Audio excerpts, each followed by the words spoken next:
pas une voiture, entre guillemets, l'Aston Martin V8 Vantage, qui Alors c'est très honorable, etc. C'est une très belle voiture, mais aujourd'hui, il y a plein de choses que je préférerais rouler plutôt que ça. Mais bref, à l'époque, c'était ma voiture préférée. J'étais dingue de cette voiture.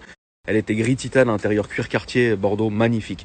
Bref, j'arrive avec la Fantôme toute noire avec l'intérieur beige de cette phase-là.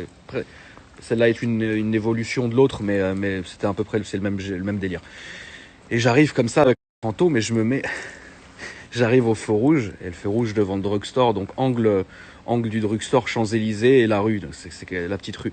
Donc il y avait vraiment beaucoup de monde. Et la meuf, la prostituée voit la voiture, elle fait « Oh, ton nicoteur, il a acheté une Fantôme, Fantomas. Et elle arrive comme ça, elle avait une bouteille de champagne à la main avec une flûte de champagne dans la rue. Hein. Elle arrive devant la voiture, elle monte. Si vous avez des petits gamins qui regardent ma story, les parents, vous les rentrez, hein, j'attends 5 secondes. Rentrez-les vite. Hein, c'est à ce moment-là que ça va dégénérer. Elle relève sa jupe, elle monte comme ça sur le pare-choc, elle s'assoit sur le Synrolls, genre comme ça, et elle sautillait sur le Synrolls, pour ne pas dire s'empaler. Tournez, il a acheté Fantomas.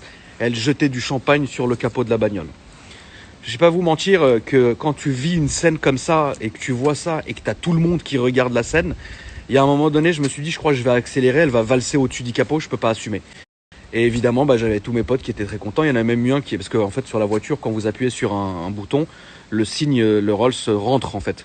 Et il y en a un, il a dit, attends, on va le rentrer, on va le sortir. Heureusement, on l'a pas fait, frérot. Bref, en tout cas, voilà, incroyable. Je sais pas si je pourrais dire ça sur YouTube. C'est honteux un peu, pas pour moi j'en ai rien à foutre, vous me connaissez, hein. Mais je sais pas, il y a peut-être des jeunes que ça pourrait choquer. En tout cas, ça va, vous êtes pas en sucre.